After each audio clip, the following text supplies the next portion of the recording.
All right. Dave, we just talked about the AP stuff as a group in class. Okay. That AP bill and kind of some of our thoughts about it. They have that legislative report. You didn't get to watch any of the videos of the hearings yet, but we at least talked about it. All right. That sounds good. That's really I think the thing that I've been focusing on behalf of you all. I haven't actively, I haven't done any advocacy on it yet because we haven't really established kind of that you are strongly supporting and all of that. But I've been watching it. I had a meeting with the lobbyist for the College Board, who is the group that's promoting this bill.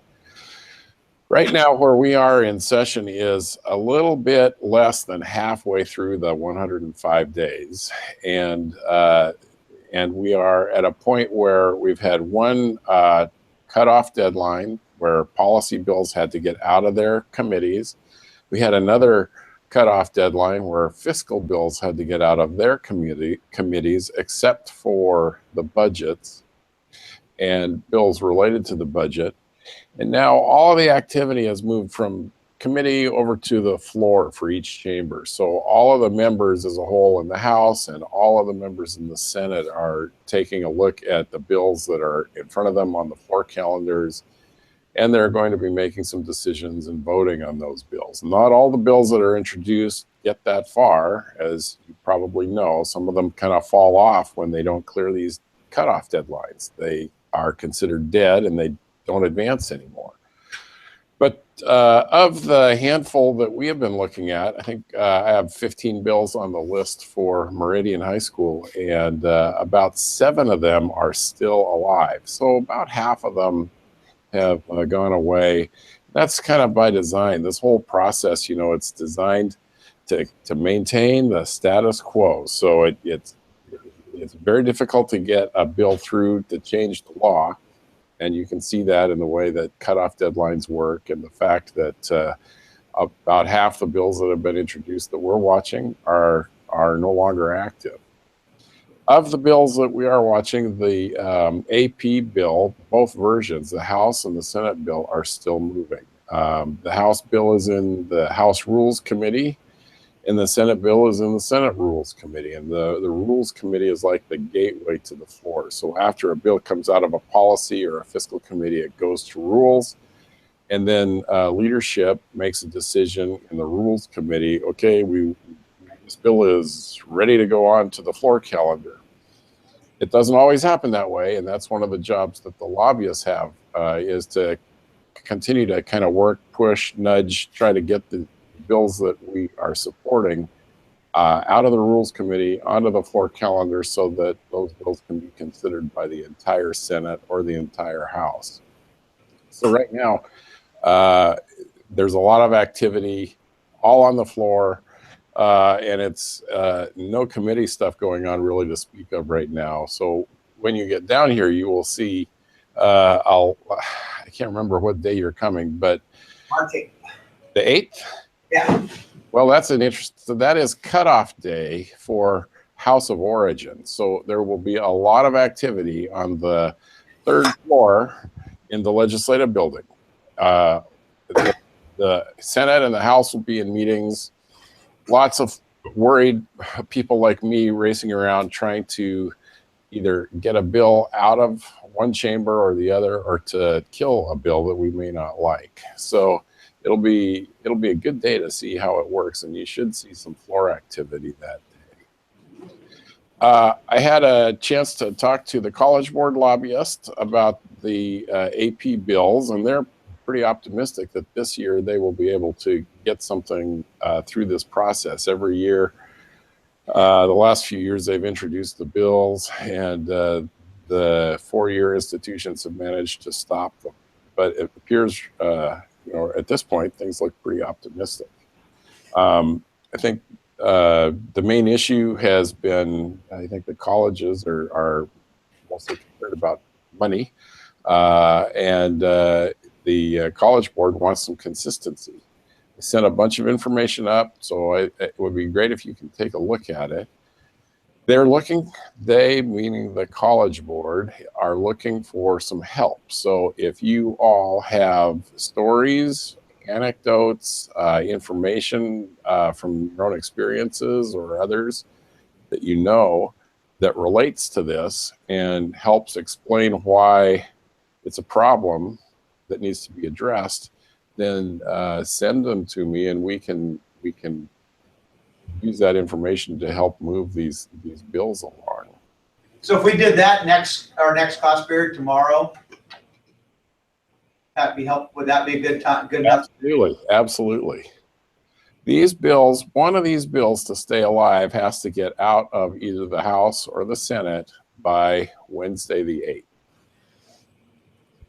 So it's very timely. If you can put something together and send it to me in another couple of days, that would be super. We will do that for sure. Okay. Just I thought I'd take a moment. I don't know how interested you are in this subject matter, but just to sort of explain what I'm up to right now at this point in the process, to I guess give you some context here for what we're doing.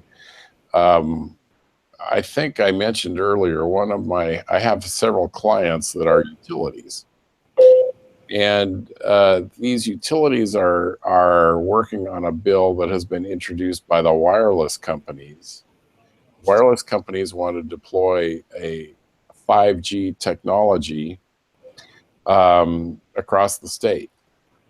The utilities are concerned because in case of my clients, the wireless companies want to reduce the pole attachment rates because this technology requires putting a small refrigerator-sized box on the side of a building or a utility pole.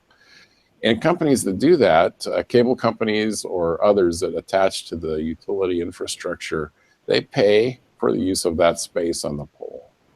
But the wireless companies think that the utilities, the public agency utilities like PUDs or city utilities, are charging too much for that pole attachment space. And so we have on Wednesday a bill that the wireless companies introduced that changes the rate formula that we'll be using, that we would be able to use to calculate pole attachment rates.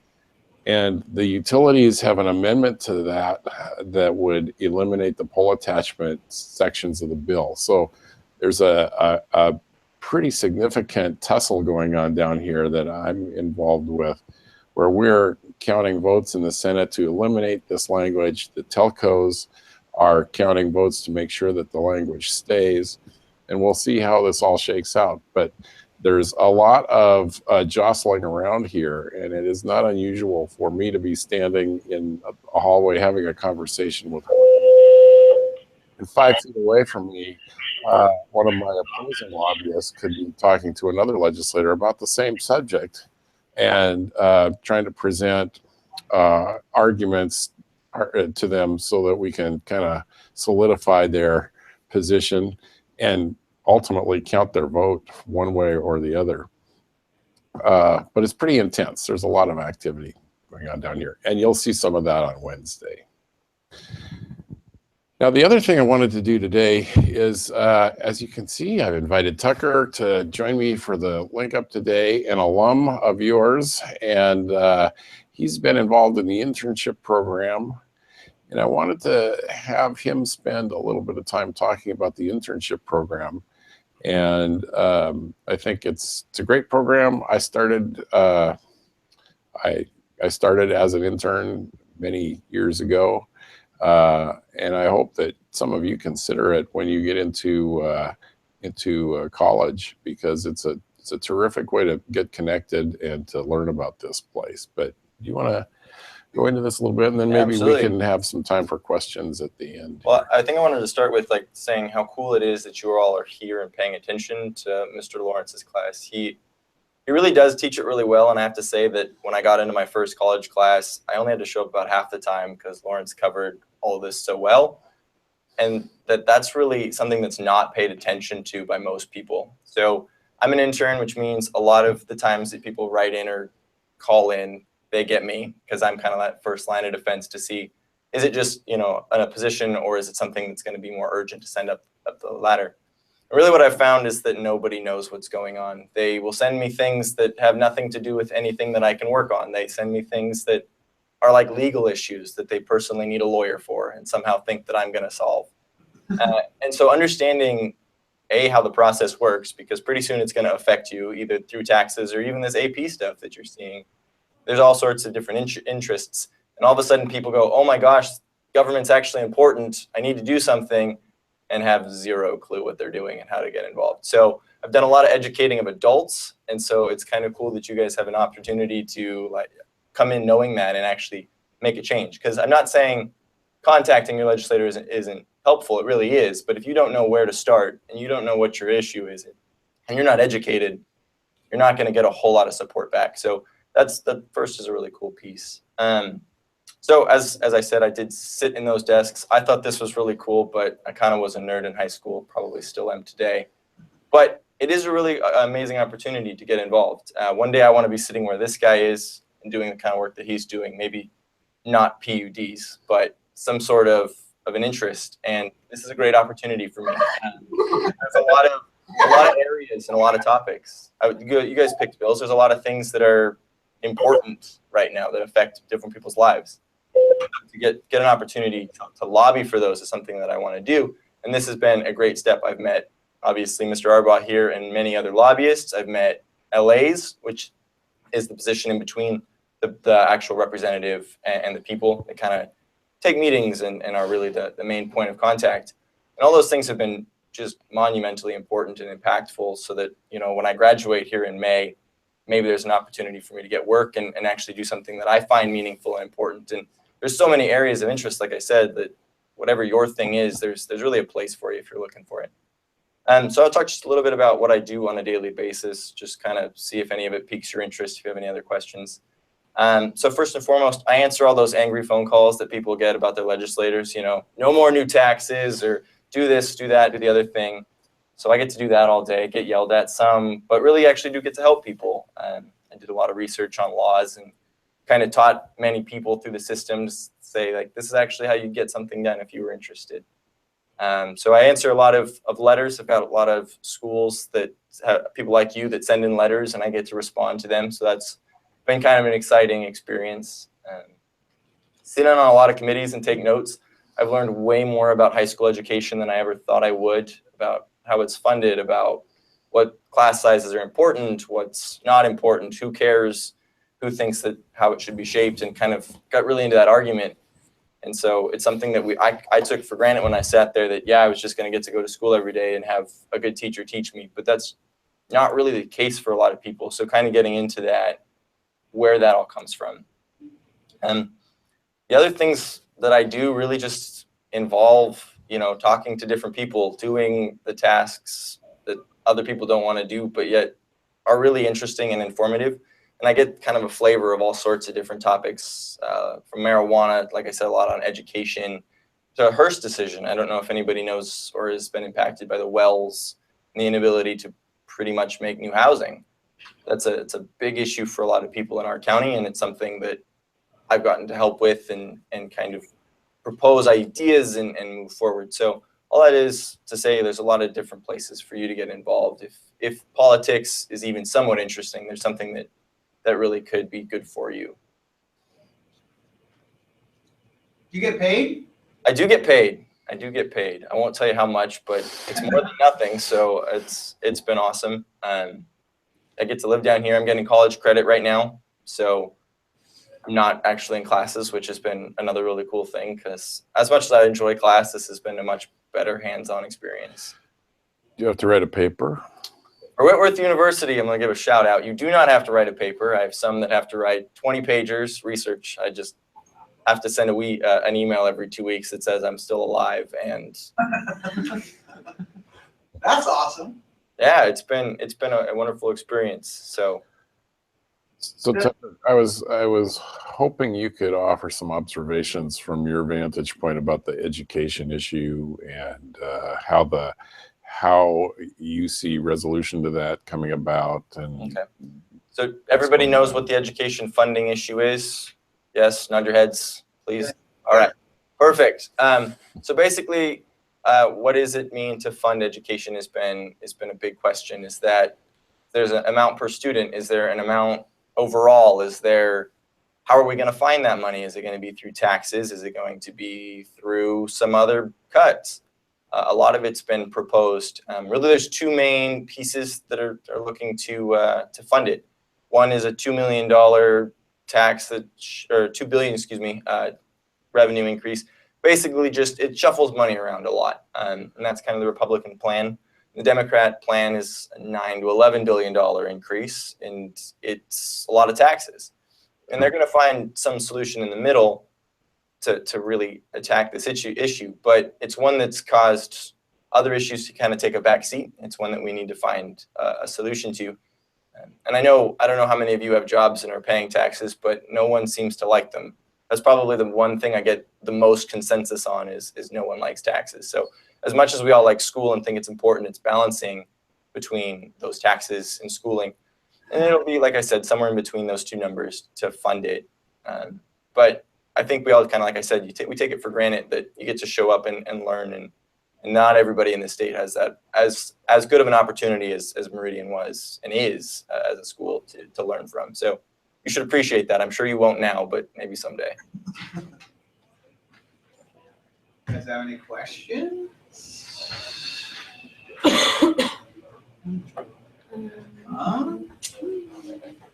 How did you like the political science department at Whitworth? It's really small. So there's like 30 of us in my graduating class out of a 2,500. But to me, it was, again, there's all the sorts of interests. So a lot of different people that are coming around that have an interest in an area that they really care about. And I think that was probably, I mean, so Meridian obviously is a small school, so I picked a small school again. And so I've been over to numerous professors' houses and gotten to eat with them and play basketball with some. And that's just kind of the small culture feel that Whitworth offered. So I really loved that. I don't know how many of you are planning on poli-sci majors, but I'm going to say it's a really cool major in that there's a lot of ways you can go. I get asked a lot, well, what are you going to do when you graduate? And I don't have, well, a specific answer. There's a lot of areas that I can get into with a background in policy. So many organizations I can either lobby or work in the government, work private. There's a lot of options there. So it is something to consider if this has at all been an interesting class from Lawrence's perspective. I mean, if you're learning and you enjoy it, I highly recommend at least considering it. Cool.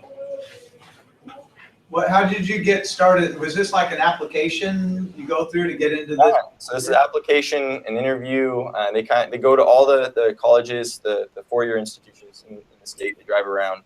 You apply to it, you get interviewed.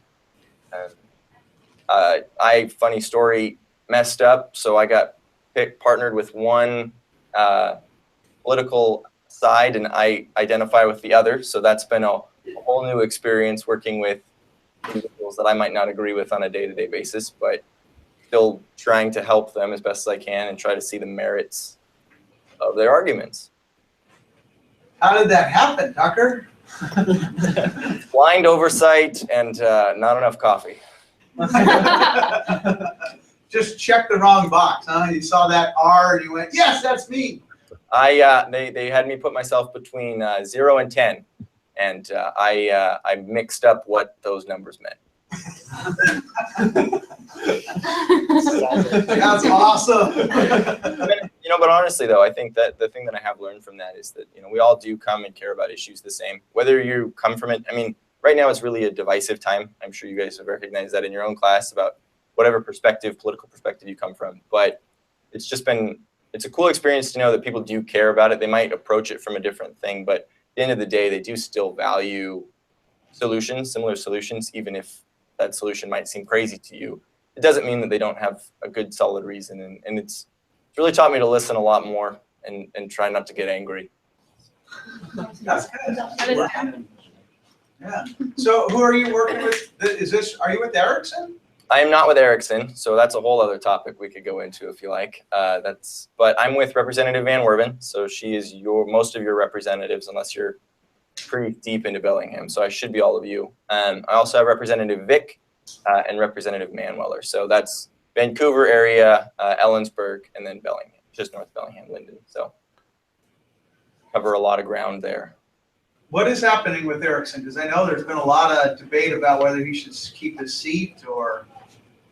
So without, I know this is recorded, Erickson is, he was missed by a lot of Republicans from his party, just in the votes.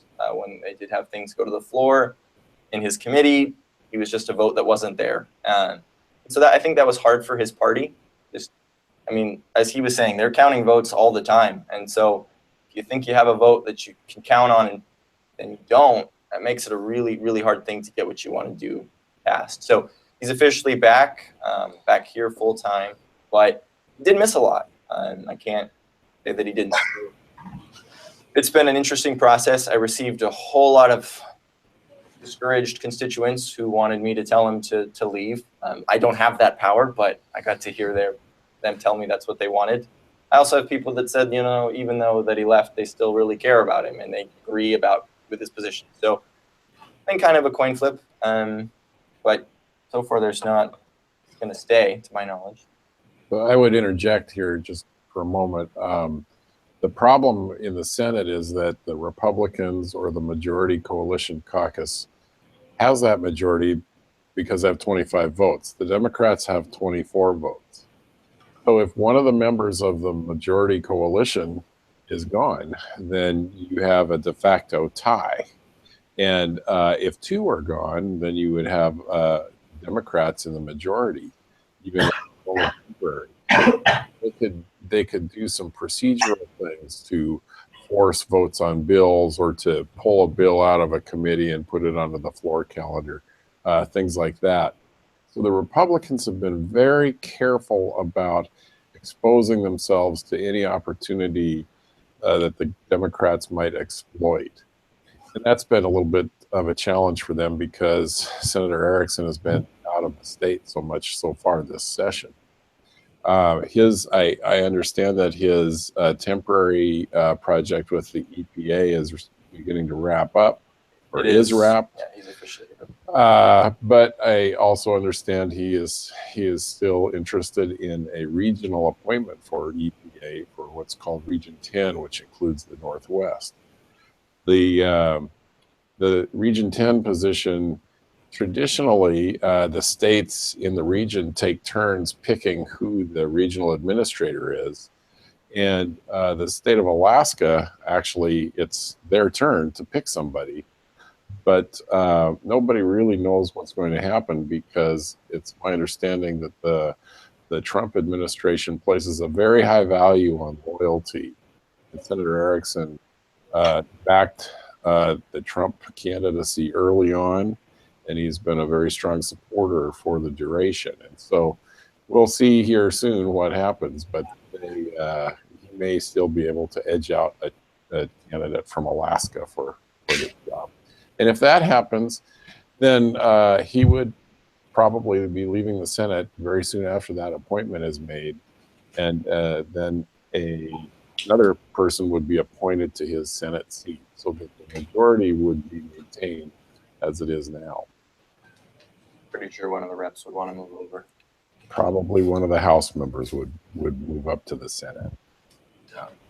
Who does that appointing process? Is there? That's done by the county commissions. I think I can't remember if is this a multi-county district, legislative district? No. So the PCOs in a county select 3 candidates and advance those 3 names to the county commissioners, and then the county makes that decision. They'll pick one of those 3. Cool. You guys got any thoughts or more about college and Whitworth or whatnot? I don't know. Got any thoughts on the small private school versus the big school? I would personally recommend the small private, just like for the getting, because you guys went to that, you experienced it, you have probably have a good connection with your teachers right now. And that was something that I really appreciated and enjoyed. And so that's what I wanted to do. Now, does that mean I have a huge price tag to pay at the end of, well, May? Yes, but it was, to me, worth it. Also, I know there's a lot of people in Olympia that when I say, oh, I went to Whitworth, they go, oh, well, then you must know this person, that person. And it's kind of been a really good network for me, too. So those are all things that I considered when I picked the school and ended up going there. Do you have any, like, does it feel at all to you that where you went, like there's a prestige issue at all or not? Not for an undergrad. I mean, I thought it did when I was sitting there, that I didn't want to go to a smaller school, or, you know, in terms of stature, a smaller school, but I decided that looking back, I could have finished at Whitworth and still have the same connections, but you know, you make decisions. I might have gone a cheaper route to do it again, but definitely taking AP classes right now is a good call to limit your overall amount of classing and schooling that you need to do once you're at college. I would recommend that. Anything else? How long does the internship last? Is it? So if you're on a quarter system, you're done in week 11, so that's 3 weeks from now. And then I'm here for the entire duration of session. So I'll be here till the 21st of April. So I get 12 credits, which covers the semester. So it's like I never left. Got hired to do more? Come again? Was that just because you're hired to do more, or? You're just here longer because I'm on a semester basis. So that means the school, if I quit at the end of March, then I would have nowhere to go or no classes to do. So okay, that was just a school base. But I do recommend last year's Capital Classroom. They really picked a bill and they really supported it, and I thought that helped. That following that bill through the process was really educational. So if there is one that you really do want to dive into, I'd highly recommend that. And even going so far as to email Representative Van Werven or Representative Buys or Erickson, because those should be everybody's. That does matter. They do take that into consideration, and it's something I would recommend. Well, and then along those lines, if you can provide some information that helps with the AP bills, 1333 or Senate Bill 5234, it's very timely right now, and I would really enjoy digging into this a little bit if that's something you all want to look at. Also, when you are down on the 8th, maybe Mr. Lawrence, you can let me know kind of what your general schedule is that day, and I can see if one of the sponsors of the bill could find a few minutes to talk to you guys. Representative Stambaugh, who is from Puyallup, is the sponsor of the House bill, and she was very enthusiastic about the idea of meeting you when you're here. Okay. Cool. We will make that happen. She's just a few years older than I am, so she'll be able to relate well. She is? Yeah, I think she's 26. She's one of the youngest members of the House, yes. Wow. Crazy. And that's why she's taken an interest in this issue, because this was the problem she experienced personally. Do you know anything about what's happening on those certificate of achievements? It seems like both of those bills don't have, they're safe from the fiscal cutoff you had said, and that they're kind of ready for possible floor vote? Yeah, they are. The House bill is over in the House Rules Committee, and so it is still going. Like I was saying earlier, it would go from Rules Committee to the floor calendar, and then once it's on the floor calendar, it could be voted on. So it's still active. It just hasn't gone over to the Senate at No. all, right? Not yet. That needs to happen by the 8th, close of business on the 8th of March. Do you think that has anywhere? Do you know about that one, Tucker? It's getting rid of the. I don't know much about that one specifically. I definitely heard. I've heard it. I just haven't, as far as where it's going or the. I would say that if it gets to the Senate, if it gets out of the House, put it that way, it has a pretty good chance of advancing because it has a Republican prime sponsor, and the Senate, being predominantly Republican, is going to look favorably on Republican bills from the House. So I think we're about out of time now, but I will look forward to any information you all can share on the AP bill. If you have any questions about any of these others, let me know. Thank you, Tucker, for joining us. And I'm sure Mr. Lawrence can direct any additional questions you have for Tucker over to him. Sounds good to me. Awesome. Thank you. Good luck with the rest of the session, Tucker. Thank you so much. Thank you all. Bye, everybody. Bye.